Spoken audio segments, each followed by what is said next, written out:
The Chargers qualified for the playoffs, and the Rams are on the verge of joining them. You know, it's kind of cute how there are scribes thinking that there's going to be a race in the NL West. And let's try optimism about USC football. Still the holidays after all. Good morning. I'm James. This is your daily dose of sports and snark for the greatest sports city in the world, Los Angeles. This is the Faithful Angelenos Morning Report. It's December 29, 2024. Welcome back to the Sanctum Sanctorum of LA Sports. It's also Sunday, the Lord's Day. And if you believe in Him as I do, take a moment and thank Him for the blessings you have in your life, like LA Sports.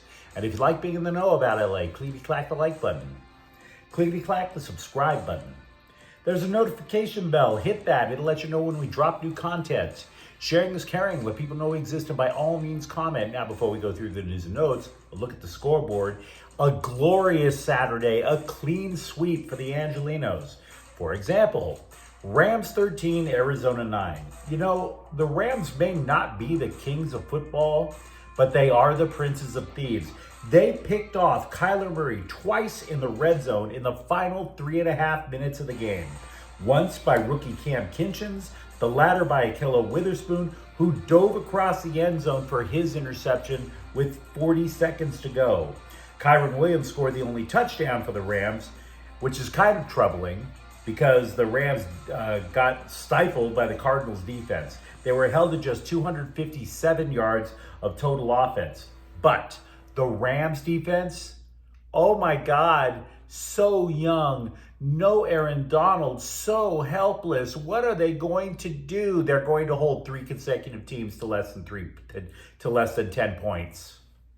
3 consecutive opponents to less than 10 points. The Rams have won 5 consecutive games. Now, the win did not qualify the Rams for the playoffs, but consider from where they came.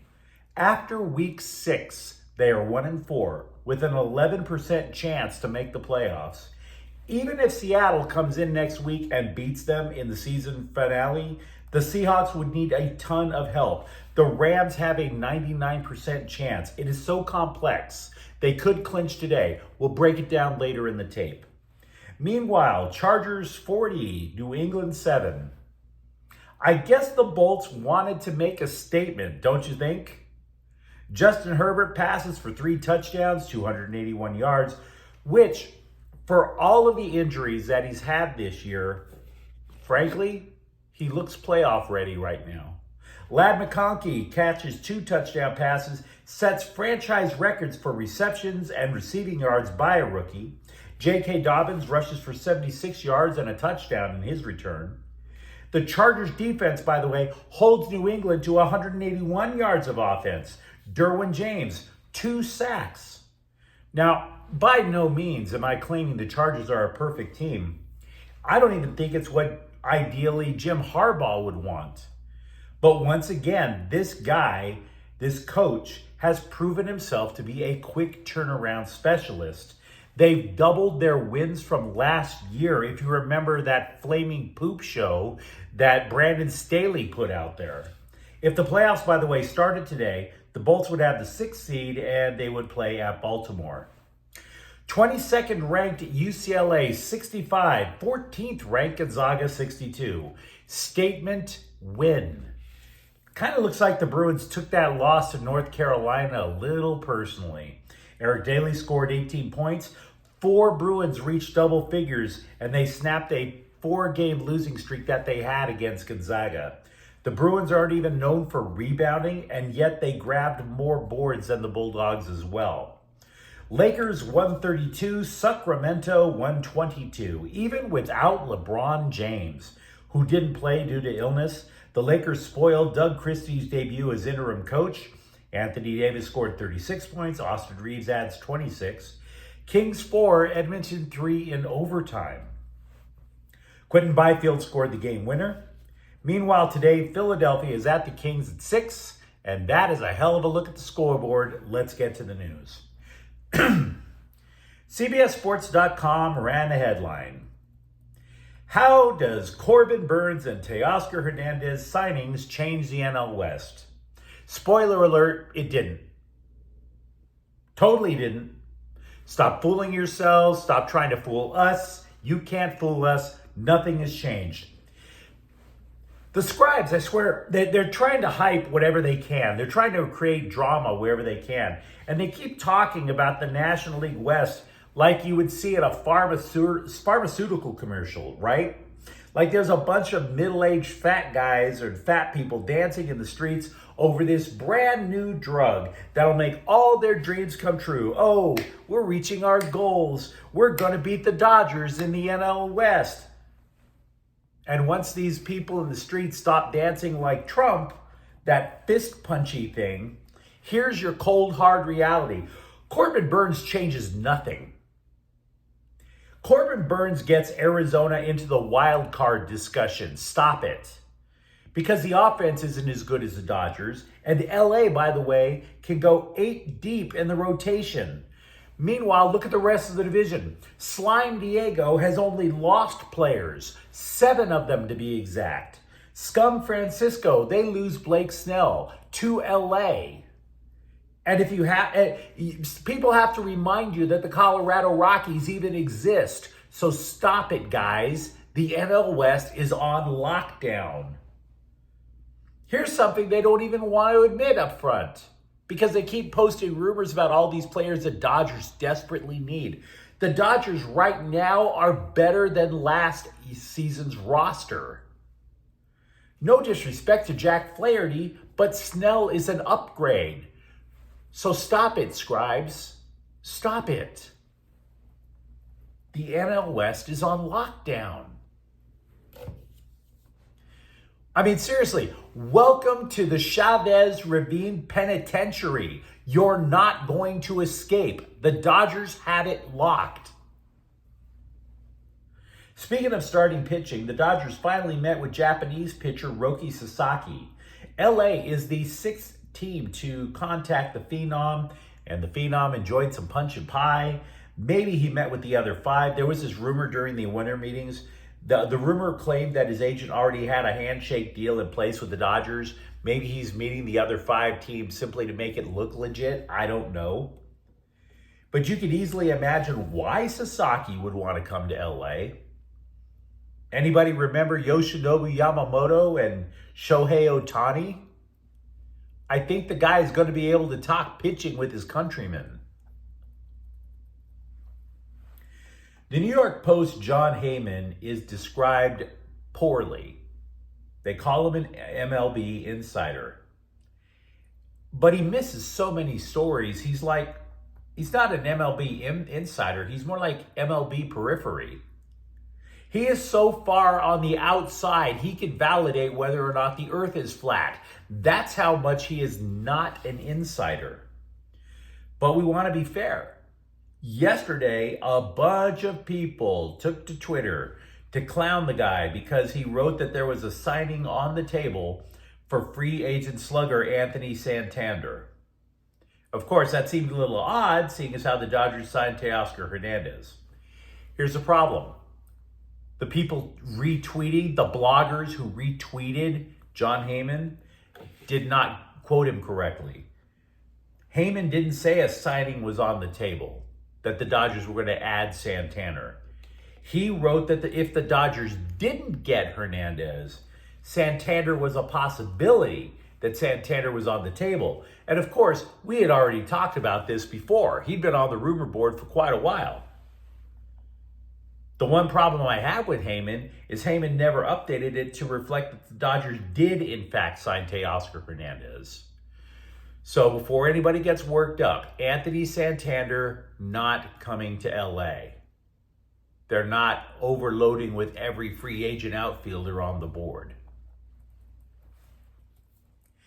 USC football returned from Las Vegas on a significantly different footing than the last time that they came back from Sin City.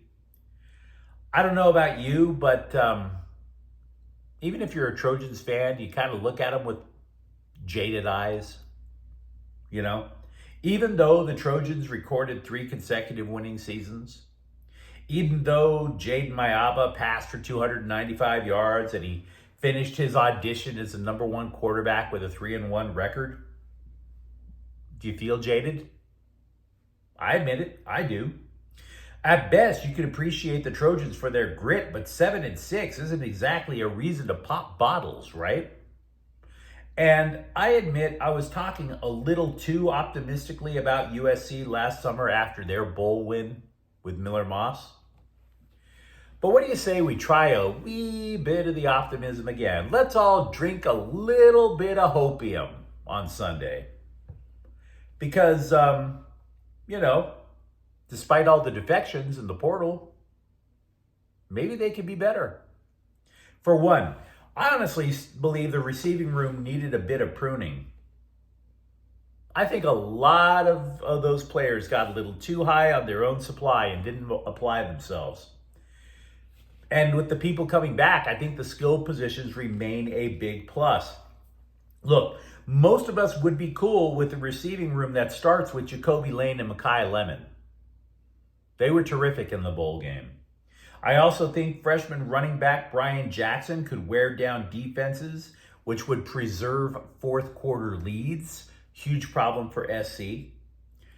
But let's be real, the offensive line could not hold up in the Big Ten. That's going to need a lot of work. And I still question Maava's decision making.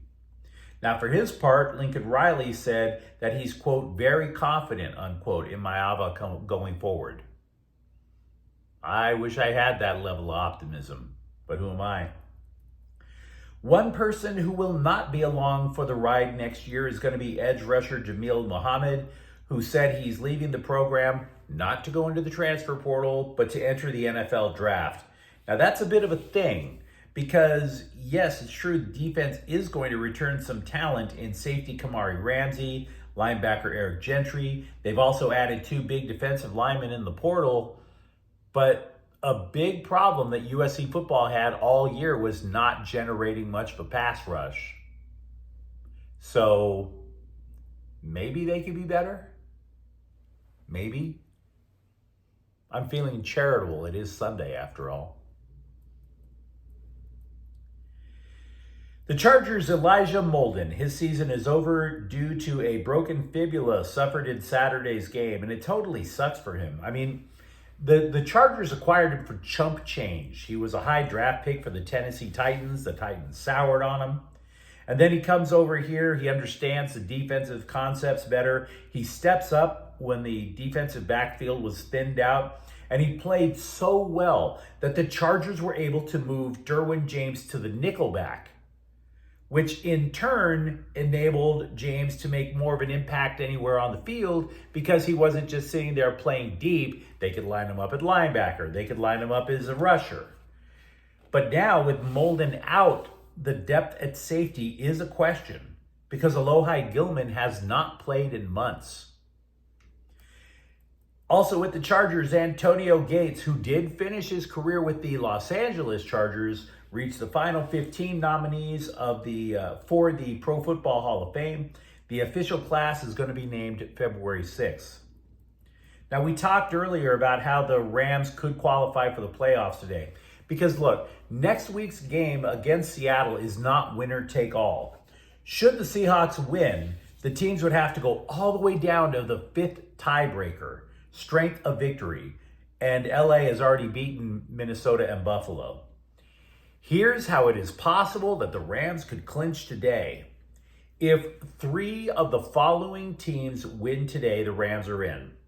Minnesota, Buffalo, Scum Francisco, Washington, Cleveland. Now, if 2 of those teams win and another ties, the Rams are still in. So the odds are looking somewhat decent. 99% chance after all. Do you remember how ESPN was crapping all over the Rams for trading up to draft Braden Fisk in the 2nd round this year? What a bunch of morons they were all calling the Rams. Yeah, Braden Fisk is tied for the team lead with 8 sacks. The Rams' rookie record, 9. Held by Aaron Donald and Kobe Turner. So, yeah, what a bunch of maroons the Rams were in the draft room, right? Once again, ESPN totally on the cusp of piss poor hot takes. Braden Fisk, what were they thinking? Nobody actually wants sacks, do they? Rams legend Eric Dickerson said he is not rooting for Saquon Barkley to top the single-season rushing record of 2,105 yards. It's a record for Dickerson that has stood for 40 years. Barkley needs 238 to break it. Now, Scribes are up in arms over it, but let's be real. Philadelphia makes the Gaza Strip look like Cancun. And Dickerson was one of my favorite Rams players growing up. Him and Jack Youngblood. So you know what? Whatever Dickerson says goes for me. Down with Saquon Barkley. Torrey Holt also reached the final 15 nominees for the Pro Football Hall of Fame, but he only played for the St. Louis Rams, and the less I bring that up, because let's be honest, I've been to St. Louis.